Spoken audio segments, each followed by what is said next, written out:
900 watt hours versus 720. How much more range can you actually get on the larger capacity battery on this Canyon Spectral? And also, what effect does it have on the handling of the bike? Two big questions we're going to be answering in today's Monster Battery Bash.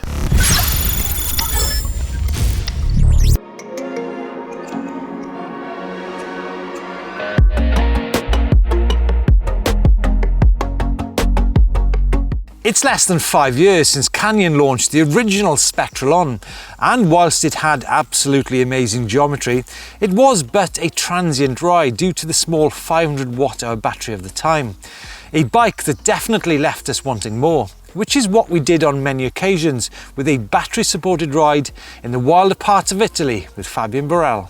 A million miles then from this bike, the all new Spectral, which actually has the same weight, but double the range, but also is said to have a ride which is equally as engaging and lively as that original bike. So the bike now, this is the CFR, comes with both a 900 watt hour or a 720 watt hour option. So as you can imagine, you can see where this is going, how far do the two batteries go comparison. And you know what, I love doing shit like this, I just find it so interesting. But we do have a slight problem. And that comes in the form of the standardized R200 range test, a test developed by Bosch and ZIV, Germany's bicycle association, along with Shimano and many other brands. It's said to be a transparent way of communicating just how far you can go on a single charge. So the test, I guess, has already been done then on these bikes. Now, in that standardized test, using clear and repeatable test protocols, it's said to kind of replicate real world riding, sort of apples for apples, if you like. And in that test, they found that on the 900 watt hour bike, you can get 97 kilometers and around about 7,000 feet of riding. And on the 720, 77 kilometers and I think around about 5,500 feet of climbing. Now that is with 200% support, 70 watts from the rider, and on the mode button, kind of in between a medium to high setting. So what's the point in us doing it? Well, the test is said to replicate real world riding, but just how those numbers might be affected by a soft tyre, a heavy rider, a route of incredibly technical and steep climbing and laced with a hefty scoop of wet Welsh bog with a head-on driving wind with sleet is another question. I'd suggest less well so, and this is something I've experienced on pretty much all motors and batteries. Which is why we're here in the woods. Now, I want to point out that whilst the R200 test is a super useful tool to have, there are other things which come into the mix, such as weight, power, cadence, the steepness of the terrain, the type of terrain, the ground conditions, and of course the ambient temperature. So on today's ride, we have got a ride which is pretty much 100% off-road. 80% of that will be on single track, and the climbs will all be, you know, pretty technical with steps and routes. So what I want to do is try to do a ride which is actually the kind of ride you probably would not be able to do on an eMTB. So yeah, I'm super excited to get started. And first of all, I'm going to be using the 720 watt hour battery.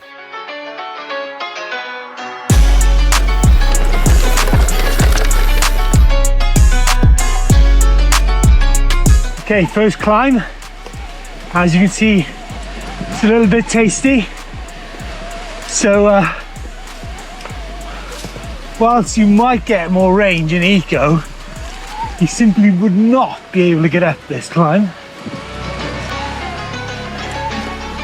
Okay, I am 2 climbs in and no change on the battery situation.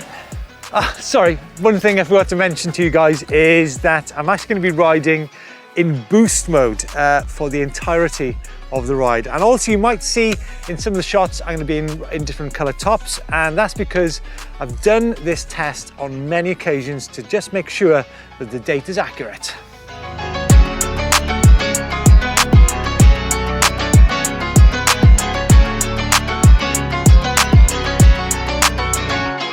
Okay, so that was a bar down after about 25 minutes of riding. Let's put a perspective for when we get onto the 9 Hondo a little later.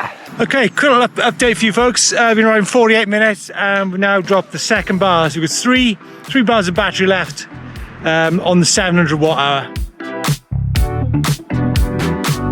Okay, we're nearing the hour mark. Top of climb number 5. I'm, as I mentioned not so long ago, I'm on 3 bars left, being 2 bars down. I know the question you can ask is, do I prefer 700 or 900? Well, in terms of moving the bike around, I think probably the 700 has got a slight advantage, but it depends on the speed you're traveling at. I think I need to do a back-to-back on that one. 1 hour and 7, 2,500 feet climbing. Folks, this is climb 5. And it's absolutely hideous. It is slippery. So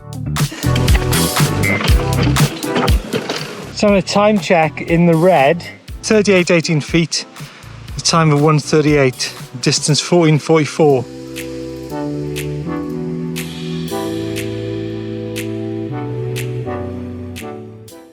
Well folks, I'm still here.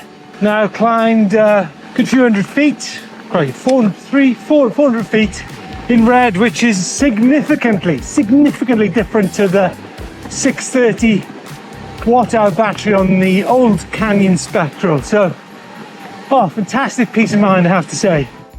Battery's out, that's the 720 done. Okay folks, that's my 720 watt hour battery done. Now going on to the 900. So just going to show you guys the difference in size here. So there you go. You've got that probably 120mm difference at the top, like the profile, super low profile batteries on these. Okay, I've just dropped out the 700, just put in a 900, like two Allen keys. This is actually doing it real time now. Takes literally a minute. These slot into the Allen bolts like so, and you clip it in, job done. So easy. Okay, for those of you guys who want to know about the weights and measures, the Spectral On CFR size XL with the 720 watt hour battery weighs in at 21.84 kilos. The battery 3.84 kilos, and with the 900 watt hour we're looking at 22.85 kilos and a battery weight of 4.8 kilos, I do believe. Bear in mind that the original Canyon Spectral On in 2018 with a 500 watt hour battery weighed 22 kilos as well with an aluminium frame, so we're now getting double the range, the same weight. Things have moved on significantly in the past few years. A couple of tech details about this bike and how Canyon have gone about it. They've actually tilted that EP8 motor upwards into the frame, thereby allowing them to get that super sleek 900 watt hour battery down low in the frame. So the center of gravity on this bike is really low. And what's really interesting is this whole business about lightweight e-bikes. Actually, it's not the actual weight that makes a bike lively. It's actually the geometry and the suspension design, and you know, Canyon have worked years on this bike, and this bike is lively, I guarantee you. It's a really fun bike to ride. Also interesting, we've just done 4,200 feet on that 720 watt hour battery. A few years ago we were all talking about these power hours. Nowadays we're looking at power 2 hours in boost mode. So yeah, what a difference 4 years has made. So I've now got a 900 watt hour battery booted into the bike, and I'm thinking, what are we looking at? Probably 20% more range, if my maths are right. Anyhow, I'll catch you guys in a couple of hours.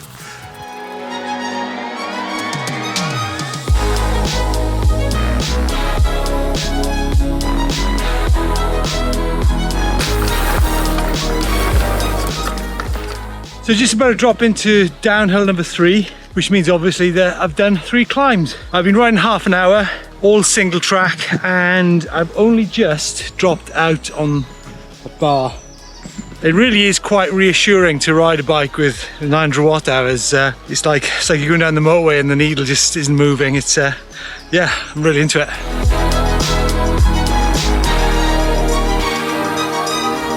Okay, so 5 climbs, 5 descents. We're inside the hour mark.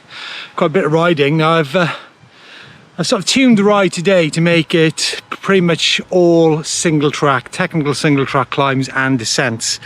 And the reason for that is obviously on the techie climbs, you've got steps, you've got sort of steep gradient, so that's going to take the maximum out of the battery.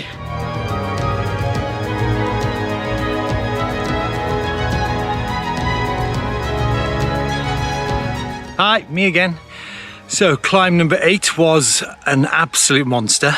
Only just made it, which and halfway up went down to 2 bars left. I think there's only 2 bars left on me. So cumulative climb time of about 4,000 feet and an hour and 3/4 ride time. So the fuel I'm wondering about at the minute is actually more about the water rather than about the watt hours. I don't think lightweight necessarily makes the bikes more fun, because you can still have fun on a 22 kilo e-bike. I think it all depends. I think the secret's in the suspension tune and the geometry, and not simply in the weight. And it's the same with watt hours. It's not how many watt hours you've got. It's actually it's the miles per gallon, the watt hours per kilometer, so to speak.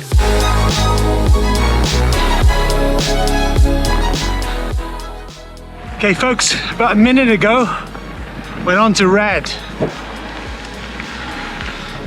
Always the worry on an e-bike, but I think I'm on like 5,000 feet climbing. I think the important thing to understand is the nature of the climbing I've been doing today. I mean, some of the climbs you simply wouldn't be able to do outside of boost mode. That's quite an important point of this particular ride I'm going on.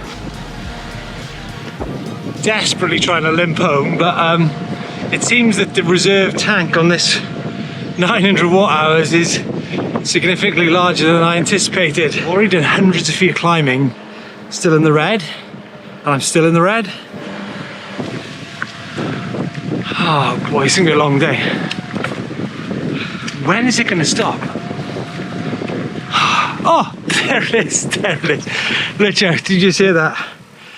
Ah, there you go. Ha! It's you again. Yeah, this is the face of a man with a 900 watt hour battery gone flat. Nevertheless, a very happy man who's just done, what was it, 5,400 feet of climbing.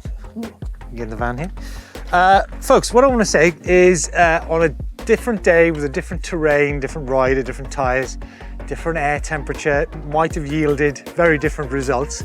And also, you've got to bear in mind, with your 5,400 feet in eco, that range would have been like insanely more, and so too would have been in trail. And also I want to point out, which I didn't mention, I'm afraid, is that you've got 2 presets on the Shimano system. So I actually rode this in the full power mode. I could have gone for the more range option, which should have, you know, yielded even more sort of kilometers. But I mean, you know, that was 2.5 hours flat out. I think the important thing to understand is that ride would not have been doable in eco mode. I would not have been able to get up some of the climbs in a million years. So yeah, it all depends on the type of ride you go. But in the past 4 years, we've seen range doubled on e-bikes. I'm chuffed to bits to be able to ride these bikes. I love it so much. It's great to challenge myself on the ups as well as the downs. But I think one message to clarify is that just because you've got more weight doesn't mean to say that a bike is not lively. It's not a clumsy bike in the slightest. It's 22 kilos. The suspension design in it allows you to move the bike around easy. That's it guys. Thanks for watching. One more thing I want you to be aware of, I did mention it in the video, is that these bikes handle very differently with the 720 watt hour compared to the 900 watt hour. And I think the effect on the front end of the bike is quite noticeable. So you need to have a different fork setup and probably shock setup on the 720 compared to the 900. So yeah, thanks for watching. Any comments, any questions? Yeah, please just let us know, and more than happy to get involved. Thanks for watching.